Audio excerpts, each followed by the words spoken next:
Hello there, this is a Remnant 2 build guide video. I've beaten this game on Apocolypse several different times with several different builds. I'd have to say this is the most brain dead, easiest way to beat Apocolypse difficulty. Uh, and you get most of your items from vendors, okay? You do got to get the Archon subclass for the mod generation and the 50% increased mod damage, okay? Went with Ritualist for Miasma so I could have 5 stacks of acid damage on the enemy. All right, you get this amulet from a vendor in Nerud. It gives you 25% increased acid damage and 50% increased corrosive damage. Okay, you get this from a vendor of Ward 13. Gives you 15% increased acid damage. Now, this next one is a random drop. It gives you 20% increased status effect damage. If you don't want to rely on RNG to get that ring, you can get the Burden of Destroyer from Cass at Ward 13.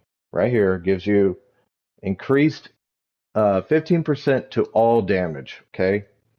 This next one you also get from Cass. It's called Burden of the Gambler. Disables weak spots.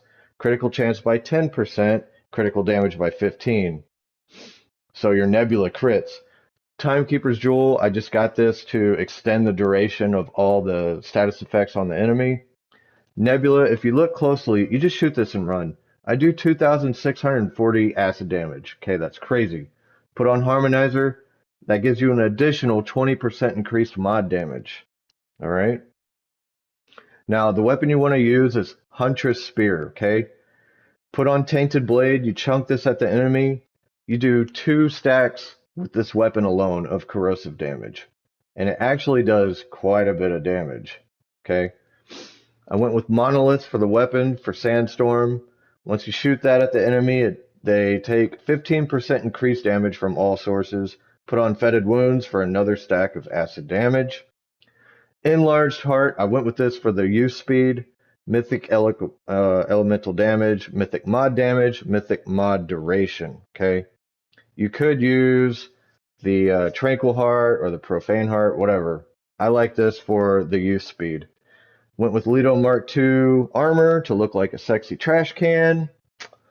And Flashcaster, Affliction, Strong, Back, Fortify, Regrowth, Vigor, Endurance, Spirit, Amplitude, Bark Skin, and Chakra. All maxed out. So this build can do all content in the game. All right. And I will show you that. So just to prove to you right here. All right. Shahala. This is one of the most annoying fucking bosses in the game, if I do say so myself. Most builds out there, they're either really good at mobbing or running maps or only good at a few different bosses. This build can do every boss in the game. Okay, it melts them so quick. Just watch the rest of the footage. And as you can tell, I'm not a professional. I'm getting hit like all over the place. But this build is just so brain dead. You get 5 stacks of acid damage on the enemy and just run around like, look, this guy isn't even present and I kill him. Like, he was just taking so much damage over time. So, yeah, this build is more toxic than my ex-girlfriend. Just watch the rest of the footage. I melt them so fast. You have been well trained, my young apprentice. They will be no match for you.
So if you've made it this far into the video, as you can see, this is the worst combination you could have on Annihilation. He has vicious and thick skin, okay? So he has damage reduction. All the damage you do is reduced, and he deals more damage. And I'm using the Tranquil Heart. Look at this. I think I've used my Relic twice, which isn't anything. And like I said, this build just melts him. I'm just literally throwing a spear, getting stacks of acid on him, and just dodging all of his attacks. It's so easy. And this build melts all other bosses in under a minute, as you can see. So give this build a try. Let me know how it does for you in the comments. Like I said, I'm not a professional. I get hit, but this build makes an Apocalypse a cakewalk. So give it a try. Like the video if you like it, and let me know how it does for you in the comments. All right? Have a good day. Thanks for watching.